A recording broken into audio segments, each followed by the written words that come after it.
இப்ப இருக்கிற நிலைமை என்ன ஆகுதுன்னா சினிமா வெளிச்சம் கிடைச்சுன்னு அரசியலுக்கு வந்துடுறாங்க. ரிவேர்ஸ்ல இருக்கு அப்படியும். ஓகே, ரெண்டையும் நம்ம புரிஞ்சுக்கணும். அண்ணாவும் ஜெயலலிதா அவர்கள் என்ன பண்றாங்க, ஒரு கட்டத்துக்கு மேல அரசியலே வேண்டாம், எம்ஜிஆர் மறைவுக்கு பிறகு நம்ம எங்கேயாவது போய் செட்டில் ஆயிடலாங்கிற மாதிரி இருக்கப்போ இவங்க தான் பேக்கப் பண்றாங்க. அவ்வளோ பயந்து போவேனா இவங்களுக்கு. நம்ம அண்ணா என்ன பண்றாருன்னா ஒரு பெரிய டிராவல் பண்றாரு. பெரியாரோடு இருக்கிறார், பெரியாரோடு முரண்படுறாரு, பெரியார்ட்டிருந்து வெளியில வர்றாரு. ஒரு கட்சி ஆரம்பிக்கு முன்னாடி ஒரு இயக்கமாக ரன் பண்ணிட்டு விஜயகாந்த் கட்சி ஆரம்பிச்சார். சினிமா வெளிச்சத்துலாம் கிடையாது. அதுக்கு பிறகு சாலிகிராமத்தில் 90 காலகட்டங்கள் இருக்கவங்க நிறைய பேர் தெரியும். அந்த கார்னர்ல ஒரு சினி கார்னர் நேயர்களுக்கு வணக்கம். Welcome to the show cinema சர்ச்சைகள். நான் உங்கள் சதீஷ். இன்னைக்கு நம்மளோட நேர்காணல்ல ஜெர்னலிஸ்ட் சுபீர் தான் இருக்காங்க. வாங்க பார்ப்போம். வணக்கம் சார். வணக்கம். நல்லா இருக்கேன் சார். தமிழ் சினிமாவிலங்கிற தாண்டி தமிழ்நாட்டில் சினிமாவும் அரசியலும் பிரிக்க முடியாத ஒரு விஷயமா தான் இருக்குது. சினிமா பிரபலங்கள் அரசியலுக்கு வர்றது இது ஆரம்ப காலகட்டத்திலேருந்தே தொடர்ச்சியாக வந்துட்டு இருக்கு. இதை நீங்கள் எப்படி பார்க்குறீங்க? அதை ரசிகர்கள் மூலம் எப்படி பார்க்கணும்? இல்லை, அது ரெண்டு விதமாக இருக்குது. அதாவது சினிமாவை அரசியலுக்கு பயன்படுத்தி அரசியலுக்கு வந்தவங்க, சினிமாவிலிருந்து அரசியலுக்காக பயன்படுத்துவாங்க. ரெண்டு விஷயம் இருக்குது. இதில் வந்து எப்படின்னா அண்ணா காலத்துல இருந்து நீங்கள் எடுத்துக்கணும். அண்ணா காலத்துல இருந்து எடுத்துக்கிட்டீங்கன்னா அண்ணா என்ன பண்ணுறாருன்னா தன்னுடைய கருத்துக்களை, கொள்கைகளை கொண்டு போய் சேர்க்கறதுக்கு நாடகம், எழுத்து, சினிமா அதை வந்து பயன்படுத்திக்கிட்டார். அன்னைக்கு பார்த்தீங்கன்னா சோசியல் மீடியா கிடையாது, வேற எந்த மீடியாவும் கிடையாது. அப்போ ஊருக்கு போய் நாடகங்கள் போடுறது, சினிமா படங்களுக்கு வசனம் எழுதுறது, அப்புறம் கட்டுரைகள் எழுதுறது, பேப்பர்ல இந்த மாதிரியான கதைகள் எழுதுறது, இந்த மாதிரியான விஷயங்கள் தான் பண்ணுவாங்க. அப்போ தன்னுடைய கருத்துக்களை பரப்புறதுக்கு, கொண்டு போய் சேர்க்கறதுக்கு சினிமா கலை அப்படிங்கிற ஒரு விஷயத்தை அவங்க கையில் எடுத்துக்கிட்டாங்க. கண்டிப்பா அதை வைத்து தான் அரசியலுக்கு வராங்க. இப்ப இருக்கிற நிலைமை என்ன ஆகுதுன்னா சினிமா வெளிச்சம் கிடைச்சுன்னு அரசியலுக்கு வந்துடுறாங்க. ரிவேர்ஸ்ல இருக்கு அப்படியும். ஓகே, ரெண்டையும் நம்ம புரிஞ்சுக்கணும். அண்ணாவும் கலைஞரும் வந்து சினிமாவை வந்து தன் அரசியலுக்காக பயன்படுத்துறாங்க. இவங்க சினிமா வெளிச்சத்தை அரசியலுக்கு பயன்படுத்துறாங்க. புரியுது. இது நீங்க அப்போ ஆப்போசிட். அதனாலதான் இவங்களால ஜெயிக்க முடியல. Okay okay. அதனால இப்ப இருக்கக்கூடிய படம் ஜெயிக்க முடியாம போனதுக்கு காரணம் என்னன்னா அதை வந்து இவங்க ரிவேர்ஸா பயன்படுத்துறாங்க. Okay okay. அண்ணா வந்து ஒரு கதையாசிரியரா இருக்காரு, எழுத்தாளராக இருக்காரு, பேச்சாளராக இருக்காரு அப்படின்னா அது பூராமே தன்னுடைய பின்னாடி அரசியலுக்கு பயன்படுத்துங்கிறதுக்காக பயன்படுது. Okay okay. இப்ப வந்து என்ன பண்றாங்கன்னா சினிமா வெளிச்சம் கிடைச்சவனே இந்த வெளிச்சத்தை வச்சு அரசியலுக்கு போறாங்க. புரியுது. அப்ப ரெண்டுக்குமே வந்து வித்தியாசம் இருக்கு. அதனால சினிமாவுக்கு அரசியலும் தொடர்பு இருக்கு. அது எப்படி பயன்படுத்துறாங்க இருக்கு. கண்டிப்பா. இப்ப முதல்ல பாத்தீங்கன்னா சினிமாவில இருந்து ஒருத்தர் அரசியலுக்குள்ள வந்து சட்டமன்ற உறுப்பினர் ஆனது SSR தான். SS ராஜேந்திரன் தான் முதல்ல வர்றாரு. அவர் வந்து 64லயே ஆரம்பிச்சிடறாரு. அதுக்கு பிறகு அவர் ரொம்ப டிராவல் பண்ணி என்ன பண்றாருன்னா எம்ஜிஆரோட திமுக ரெண்டா பிளவுபட்டு அதிமுக ஆரம்பிக்கப்பட்டதுக்கு பிறகு எம்ஜிஆரோட வர்றாரு. அப்புறம் அண்ணா தான் சினிமாவிலிருந்து முதலமைச்சரானவர். சினிமாத்துறை சார் இருந்து கண்டிப்பா முதலமைச்சரானது அண்ணா தான். ஏன்னா அவருமே ஒரு நாடகத்துல நடிச்சிருக்காரு, எழுதியிருக்காரு, பேசுவாரு, எல்லாமே பண்ணுவார். அதாவது இந்த சினிமா அந்த கலையை வந்து தன்னுடைய பிரச்சாரத்துக்காக பயன்படுத்திட்டாரு. அப்படித்தான் நம்ம அதை பார்க்கணும். அதனால சினிமா துறையிலிருந்து முதலமைச்சரானது வந்து நீங்க எம்ஜிஆர் கிடையாது. சினிமா துறையில் முதலமைச்சரானது அண்ணா தான். அண்ணா தான் முதலமைச்சர் சினிமாவில இருந்து. அண்ணாவை தொடர்ந்து பாத்தீங்கன்னா கலைஞரும் சினிமாக்காரர் தான். நிறைய படங்களுக்கு நமக்கு தெரியும், வசனங்கள் எழுதியிருக்கிறாரு. அப்புறம் அடுத்த கலைஞர் ஆறாரு, கலைஞர் இருந்து எம்ஜிஆர் ஆறாரு. எம்ஜிஆரோட இந்த சினிமாவிலிருந்து அரசியலுக்கு வந்த முதலமைச்சர் அப்படிங்கிறது கொஞ்சம் தொய்வா இருந்துச்சு. அப்புறம் அதை ஜெயலலிதா ஃபீல் பண்றாங்க. ஜெயலலிதாவோட தாண்டி தமிழ்நாட்டில் சினிமா வெளிச்சத்தில் பிரபலமானவங்களாக இல்ல. இப்ப ஜெயலலிதா இருந்தாலுமே அவங்களுக்கு வந்து ஒரு பெரிய ஸ்ட்ரகிள் இருந்துச்சு. அதெல்லாம் எதிர்த்து தான் வரும். முதல் நாள் ஷூட்டிங் போயிட்டு அடுத்த நாள் வந்து அவங்க முதலமைச்சர்லாம் ஆகல. எம்ஜிஆர் என்ன பொறுப்பு கொடுக்குறாரு, கொள்கை பரப்பு செயலாளர் கொடுக்குறாரு, MP ஆக்குறாரு. எம்ஜிஆர் மறைவுக்கு பிறகு ஒரு பெரிய ஸ்ட்ரகிள் வருது. அதை அவங்க ஃபேஸ் பண்றாங்க. முதல்ல அதான் பார்க்கணும். ஒரு தலைவர் எங்க உருவாடுறாருன்னா பிரச்சனையை அவன் எப்படி ஃபேஸ் பண்றாங்க. எம்ஜிஆர் மறைவுக்கு பிறகு கட்சி ரெண்டா பிளவுபடுது. இரட்டை ஜெயலலிதா அணி, ஜானகி அணி, ஜெயலலிதா அணின்னு பிளவுபடுது. 89ல சின்னம் முடக்கப்படுது, அதிமுக முடக்கப்படுது. அவங்க ரெண்டு பேரும் வேறு வேறு சின்னத்துல போட்டி போடுறாங்க. அப்படி இருந்தும் கூட அவங்க வந்து தமிழ்நாட்டை எதிர்கட்சி தலைவர் வராங்க. ஜானகி அணி வந்து ஒரே ஒரு சீட் தான் ஜெயிக்கிறாங்க. அப்போ அதுக்கு பிறகு ஒரு ஸ்ட்ரகிள் ஆகுது, வருது. கலைஞர் ஆட்சியை முதலமைச்சர் ஆறாரு. அங்க எதிர்த்து அரசியல் பண்றாங்க. எதிர்த்து அரசியல் பண்ணி அப்புறம் 91ல திரும்பி முதலமைச்சர் ஆரம்பிச்சுங்களேன். அப்போ அந்த ஸ்ட்ரகிளை ஃபேஸ் பண்ணாங்கல்ல. அவங்க வந்து ஓடி போய் ஒளிஞ்சிக்கல, வெளியே வராமல் இருக்கலாம் இல்லை. அவங்க வந்து அரசியலுக்கு எம்ஜிஆரால் வரப்பட்டாலும் கூட அதை அவங்க எப்படி ஹேண்டில் பண்ணாங்க. புரியுது. தக்க வைக்கிறதுக்காக என்னென்ன பண்ணாங்க. பெரிய ஸ்ட்ரகிள். அவங்கள வந்து அரசியல்ல இருக்கக்கூடாது அப்படின்ற மாதிரி முடிவு பண்ணாங்க. புரியுது. இந்த நேரத்துல சசிகலா அவர்களுடைய பங்கு மிகப்பெரிய முக்கியமான பங்கு. பலரும் வந்து இன்னைக்கு வந்து அவங்களால் வாழ்வு பெற்ற பலரும் இன்னைக்கு வேற வேற மாதிரி பேசிக்கிட்டு இருந்தா கூட அவங்க தான் வந்து பேக்கப்பா இருக்கிறாங்க. ஓகே. ஜெயலலிதா அவர்கள் என்ன பண்றாங்க, ஒரு கட்டத்துக்கு மேல அரசியலே வேண்டாம், எம்ஜிஆர் மறைவுக்கு பிறகு நம்ம எங்கேயாவது போய் செட்டில் ஆயிடலாங்கிற மாதிரி இருக்க பார்த்தா இவங்க தான் பேக்கப் பண்றாங்க. அவ்வளவு பயந்து போவேனா, இவங்களுக்கு நம்ம பதில் கொடுக்கணும் அப்படிங்கிறதுக்காக அந்த ரிவெஞ்சில் தான் அவங்க எந்திரிக்கிறாங்க. அது பக்கவலமாக இருந்தது சசிகலா அவங்க ஃபேமிலி தான் இருந்தாங்க. அதுக்கு பேர் பேக்கப் அதுக்கு கூட வந்துட்டாங்கன்னு வச்சுங்க. அப்ப இந்த சினிமா வெளிச்சத்தை மட்டும் நம்பி வரல இவங்க எல்லாருமே. ஓகே, அவங்களுடைய அரசியல் பின்புலம் அங்க உதவி இருக்கு, அவ்வளவுதான். அண்ணாவை பொறுத்த வரைக்கும் அண்ணா சினிமாவை பயன்படுத்திக்கிட்டார் அரசியலுக்காக. ஓகே. கலைஞர் சினிமாவுக்கு அரசியலுக்காக சினிமாவை பயன்படுத்திக்கிட்டார். ஜெயலலிதா சினிமா அவருடைய வெளிச்சத்தில் இருந்தாலும் கூட அவங்களுடைய போராட்டத்துக்கு பிறகுதான் அவங்க வந்து வர்றாங்க. புரியுது. நடிகையாக இருக்கிறதுனால வரல. Okay okay. வந்துட்டாங்க சுலபமா உள்ள. கலைஞர் எம்ஜிஆர் வந்துட்டாங்க. அதை தக்க வச்சுக்கிறதுக்கு அவங்க போராட்டம் இருக்குல்ல, அது பெரிய போராட்டம். புரியுது. எப்பயுமே அப்படித்தான். இப்ப வாரிசு அரசியல்வாதின்னு எடுத்துக்கலாம். பல பேர் வாரிசுன்னு வர்றாங்க, அவங்களால நிக்க முடியலையே. வாரிசு இந்த சினிமா வெளிச்சம் அதெல்லாம் வந்து அவங்க உள்ள வர்றதுக்கு ஒரு ஈஸியா இருக்கும், விசிட்டிங் கார்டு. அது அவங்க எப்படி அவங்க பெர்ஃபார்ம் பண்றாங்கிறது முக்கியம். புரியுது. எத்தனையோ பேர் வாரிசு நம்ம பட்டியலில் போடலாம். அவங்க ஏன் பெருசா ஜெயிக்க முடியலன்னா அவங்களுக்கு வரட்டாங்க ஈஸியா, ஆனா அவங்களால வந்து அங்க ஸ்டே பண்ண முடியல. புரியுது. கலைஞர் ஃபேமிலி எடுத்துக்கிட்டா கூட ஒரு ஸ்டாலின் அவர்களை தாண்டி மற்ற அவங்க வீட்டில் இருக்கக்கூடிய யாரும் பெருசா அரசியல் ஜொலிக்க முடியல. கரெக்ட். அதுக்கு அவருடைய காத்திருப்பு 50 வருஷம் காத்திருக்கிறாரு. 50 வருஷம் உழைப்பு. அவருக்கு வராத விமர்சனமே கிடையாது. கலைஞர் மாதிரி இல்லைங்க, பேச தெரியாதுங்க, எழுத தெரியாதுங்க, அவருக்கு கட்டம் சரியில்லை, ஜாதகம் சரியில்லை, எல்லாத்தையும் தாங்கி 50 வருஷம் கழிச்சு தான் முதலமைச்சாரு. புரியுது. அவர் நொந்து போயிருந்தாருன்னா, அவர் வந்து வேணான்னு ஒடிச்சு போயிருந்தாருன்னா அவர் இன்னைக்கு அரசியல் எடுத்துக்க மாட்டாரு. புரியுது. அப்போ எல்லாத்துக்குமே வந்து தனிப்பட்ட ஒரு ஃபைட்டுங்கிறது ரொம்ப முக்கியம்.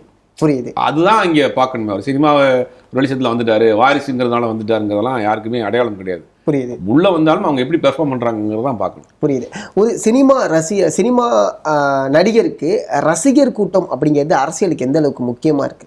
ஒரு வெளிச்சம். அதுவும் அண்ணாவே நம்ம உதாரணத்துக்கு எடுத்துக்கலாம். அண்ணா என்ன பண்றாருன்னா, ஒரு பெரிய டிராவல் பண்றாரு, பெரியாரோடு இருக்கிறார், பெரியாரோடு முரண்படுறாரு, பெரியார்ட்டிருந்து வெளியில வர்றாரு. ஒரு சிஆர் மணிக்கு முன்னாடி ஒரு இயக்கமாக ரன் பண்ணிட்டு இருக்காரு. அப்ப என்ன பண்றாரு, திமுக ஆரம்பிச்சதுக்கு பிறகு இந்த பக்கம் கலைஞர் எழுத்து பேச்சு ஆற்றல் இவரை வச்சுக்கிறோம், இந்த பக்கம் எம்ஜிஆருக்கு ஒரு பெரிய மாசு இருக்கு, கூட்டத்துக்கு சேர்க்கறதுக்கு எம்ஜிஆர் தேவைப்படுது. அப்ப ரெண்டையுமே பயன்படுத்திக்கிறார். ஓகே. அப்ப ரெண்டுமே தேவைப்படும். ஒரு சினிமா வெளிச்சம் மட்டும் ஒரு அரசியல்வாதியாக பிரகாசிக்க முடியாது. அதை தாண்டி உங்களுடைய பெர்ஃபார்மன்ஸ் இருக்கு, உங்களுடைய செயல்பாடுகள் இருக்கு, உங்களுடைய கொள்கை இருக்கு, பிரச்சனை எப்படி ஃபேஸ் பண்றீங்கன்னு இருக்கு. இதெல்லாம் அடிப்படையான விஷயம். புரியுது. இப்போ எம்ஜிஆரை பொறுத்த வரைக்கும் எம்ஜிஆர் வந்து கலைஞரோட முரண்பட்டு வெளியே வர்றாரு. 71 கட்சி ஆரம்பிக்கிறாரு. அந்த 71 77 வரைக்கும் எம்ஜிஆர் ஸ்ட்ரகிள் வந்து பெரிய ஸ்ட்ரகிள். கரெக்ட். ஒன்னொன்று வெளியில பல பேருக்கு தெரியாத விஷயம், அவர் கட்சி ரன் பண்றதுக்கு ஃபண்டு கிடையாது. ஆரம்ப காலத்தில் 71 கட்சி ஆரம்பிச்சாரு. அதாவது இவ்வளவு பிரபலமா இருக்கக்கூடிய எம்ஜிஆர் அவர்களுக்கே ஃபண்ட் இல்ல. இன்னைக்கு இருக்கக்கூடிய திரைப்பட தயாரிப்பாளர் இருக்கக்கூடிய கோவை தம்பி வந்து கோவை மாவட்ட ஒருங்கிணைந்த கோவை மாவட்டத்தினுடைய மாவட்ட செயலர். ஓகே. அவர் ஃபண்டு கலெக்ட் பண்ணி கொடுத்தாரு. இந்த மாதிரி நிறைய ஆட்கள் ஃபண்டு கொடுத்து தான் அந்த கட்சியை 71 77 வரைக்கும் ரன் பண்ணாரு. 6 வருஷம். ஓகே. பெரிய ஸ்ட்ரகிள். அரசியல்வாதி ஆயிட்டாரு. படத்தையும் திரும்பி போக முடியாது, கட்சியை ரன் பண்ணணும், என்ன பண்றதுன்னு தெரியல. இப்படி ஒரு ஸ்ட்ரகிள் இருந்தா அதுக்கு பிறகுதான் முதலமைச்சர். ஓகே. எம்ஜிஆருக்கே அந்த ஸ்ட்ரகிள் இருந்துச்சு, எம்ஜிஆருக்கே அந்த நெருக்கடி இருந்துச்சு. புரியுது. அதெல்லாம் தாண்டி வரணும். புரியுது. இதெல்லாம் வந்து இப்போ இன்னைக்கு பல பேர் வந்து 4 படத்தில் அடிச்சிட்டோம், வெளிச்சம் கிடைச்சிருச்சு, உடனே முதலமைச்சர் நாளைக்கு ஆயிரலாங்கிற கனவு கண்டுட்டு இருக்காங்க. அந்த வரலாறும் தெரியல, அந்த அரசியலும் தெரியல, தமிழ்நாட்டு அரசியலும் தெரியல அவங்களுக்கு. புரியுது சார். இப்போ சினிமா, அரசியல் சினிமா, அதாவது பிரபகண்டா சினிமான்னு ஒன்று இருக்குது, அஜெண்டாவை பேசக்கூடிய சினிமான்னு ஒன்று. ஸோ இதில் விஜயகாந்த் அவர்களுடைய படங்கள் தான் அதிகமான உலக அரசியல் பேசிச்சு, உள்ளூர் அரசியல் பேசிச்சு, அரசியல் வசனங்கள் அதிகமாக பேச ஆரம்பிச்சிச்சு. ஸோ இது அரசியலுக்கு பயன்பட்டுச்சா? இல்லை, விஜயகாந்த் நடிகரை தாண்டி தனக்கான ஒரு இமேஜ் அங்கே பில்டு பண்ணிக்கிட்டே இருந்தார். விஜயகாந்த் வந்து திரைப்படங்களை தாண்டி தனக்கான ஒரு இமேஜை வந்து மன்றத்தின் மூலியமா பில்டு பண்ணிட்டாங்க. நிறைய பேருக்கு இன்னைக்கு விஜயகாந்த் 2006 கட்சி ஆரம்பிச்சாருங்க, 2005 கட்சி ஆரம்பிச்சார், 6 முதலமைச்சர் ஆயிட்டாரு, எதிர்கட்சி 11 ஆனார். 2006 234 தொகுதியும் தனியார் போட்டி போட்டு விருதாச்சலத்தில் ஜெயிக்கிறாரு, 8% ஓட்டு வாங்குறாரு. அந்த 8% ஓட்டு எப்படி வாங்கினாருன்னா 2006 ஆரம்பிச்ச கட்சி 2005 ஆரம்பிச்ச கட்சி 6 8% வாங்கல. அதுக்கு முன்னாடி விஜயகாந்த் வந்து தன்னுடைய மன்றத்தை வந்து ஒரு கட்சி மாதிரி நடத்தியிருந்தார். ஓகே. அதாவது விஜய் மக்கள் இயக்கம்னு இதுக்கு முன்னாடி இருந்த மாதிரி விஜய் மக்கள் இயக்கத்தை விஜயகாந்தை ஒன்றும் சேர்க்காதீங்க. இல்லை, ஒன்றும் சேர்க்கல. அது மாதிரியான விஜய் மக்கள் இயக்கம்லாம் பெரிய செயல்பாடுகள்லாம் கிடையாது. ஓகே. அவங்கெல்லாம் சும்மா பேருக்கு சொல்லிட்டு இருக்காங்க. விஜயகாந்த் பண்ணதெல்லாம் மிகப்பெரிய வேலை. அது என்ன பண்ணுவாங்கன்னா, சாலிகிராமத்தில் அவருடைய ஆஃபீஸில் ஒரு நாளைக்கு ஒரு 1000-2000 இது ஒரு லெட்டர்ஸ் வரும். இப்போ லெட்டரை வாங்கி பிரித்து பார்த்து அதை பிரித்து வைக்கிறதுக்கு ஒரு 4 பேர் வேலைக்கு போட்டுருந்தாங்க. ஓகே. அந்த லெட்டர்லாம் எடுத்து பார்ப்பாங்க. இன்னைக்கு வந்து ஒருத்தர் புதுக்கோட்டையில் ஒருத்தர் இருக்கிறாரு, அந்த குடும்பத்தில் ஒருத்தர் கல்வி உதவி தேவைன்னா புதுக்கோட்டை மாவட்ட செயலாளருக்கு இந்த லெட்டர் போகும், அவர் அதை உதவி பண்ணுவார். உதவி பண்ண மாட்டார், அதை வெரிஃபை பண்ணுவார். ஓகே, உண்மையிலேயே அந்த வீட்டில் யாரும் படிக்காமல் இருக்கிறாங்களா, படிக்கிறதுக்கு வசதி இல்லாமல் இருக்கிறாங்களா, அது திருப்பி ஆமா இது உண்மைதான் அங்கிருந்து ரெஃபர் பண்ணி இவர் அனுப்புவார். அதுக்கு தலைமையிலிருந்து ஃபண்டு போகும். இந்த மாதிரி ஒரு நாள் 2 நாள் 10 வருஷத்துக்கு மேலே விஜயகாந்த் பண்ணியிருந்தார். புரியுது. அதாவது சினிமாவில் மட்டும் இல்லாமல் ரூட்டடா கிரவுண்டடா போய் கிரவுண்டடா அவர் போட்டு வச்சு ஸ்ட்ரெச்சர் ஸ்ட்ராங்காக இருந்ததுனால தான் அவர் கட்சி ஆரம்பிச்சு அப்படி தூக்குச்சு அவருக்கு. ஓகே, இது எதுவுமே விஜயகாந்த் கட்சி ஆரம்பிச்சார் சினிமா வெளிச்சதுலாம் கிடையாது. அதுக்கு பிறகு சாலிகிராமத்தில் 90 காலகட்டங்கள் இருக்கவங்க நிறைய பேர் தெரியும். அந்த கார்னர்ல ஒரு சின்ன கிளினிக் வச்சிருந்தார் விஜயகாந்த். சினிமா ஆட்களுக்கு இலவச வைத்தியம் பார்த்துக்கிறதுக்காக ஒரு சின்ன கிளினிக் வச்சிருந்தார். அந்த கிளினிக்ல வந்து தான் பார்த்தீங்கன்னா ஃபர்ஸ்ட் எய்ட் மாதிரி பண்ணிக்கலாம்.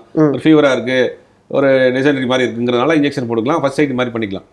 அப்புறம் அவர் அங்கே இருக்கிற காலத்தில் வாரத்துக்கு மாசத்துக்கு ஒரு 2 நாள் சண்டேஸில் வந்து மீட் பண்ணுவார். ஓகே, தமிழ்நாட்டில இருந்து எல்லா ஊர்லேருந்து ஆள் கிளம்பி வருவாங்க.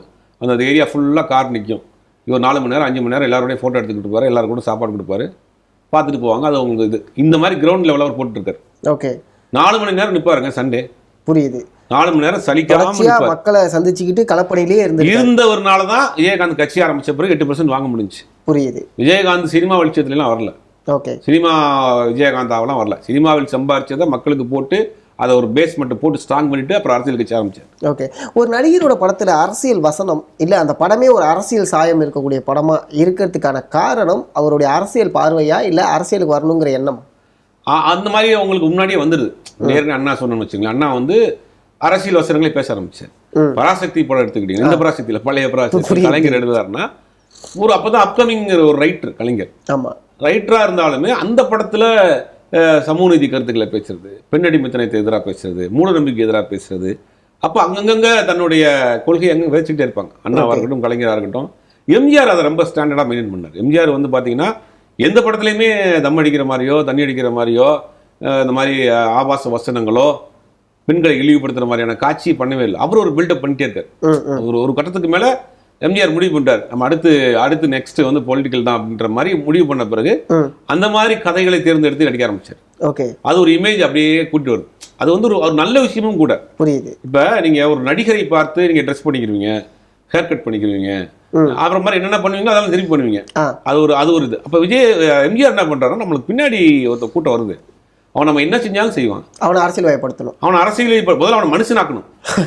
ஓகே, அவனை வந்து முதல்ல மனிதனாக்கணும். அப்போ என்ன பண்ணா உடம்ப ஹெல்த் கான்சியஸ். நீங்க நிறைய பேருக்கு தெரியும், அந்த காலகட்டங்களில் போனீங்கன்னா ஊர்ல இருக்கிற ஜிம்ல எல்லாம் எம்ஜிஆர் எம்ஜிஆர் போட்டோக்கு என்னடா சிலம்ப சுத்துறதா இருக்கட்டும், இந்த கரலா கட்ட சுத்துறதா இருக்கட்டும், எல்லாம் பாடி பில்டரா இருப்பாங்க. அப்ப எம்ஜிஆர் பாடி உடம்பு கடம்ப கட்டுக்கோப்பா வச்சுக்கிறது இன்னைக்கு ரொம்ப முக்கியமான விஷயம். ஹெல்த்ங்கிறது வந்து இன்னைக்கு மிகப்பெரிய ஒரு இஷ்யூவா போயிட்டு இருக்கு. சின்ன சின்ன வயசுலாம் பெரிய பெரிய நோய்கள்லாம் வந்துருது. அப்போ எம்ஜிஆர் அதை பண்றாரு, முதல்ல உனக்கு ஹெல்த்தை பார்க்கணும்.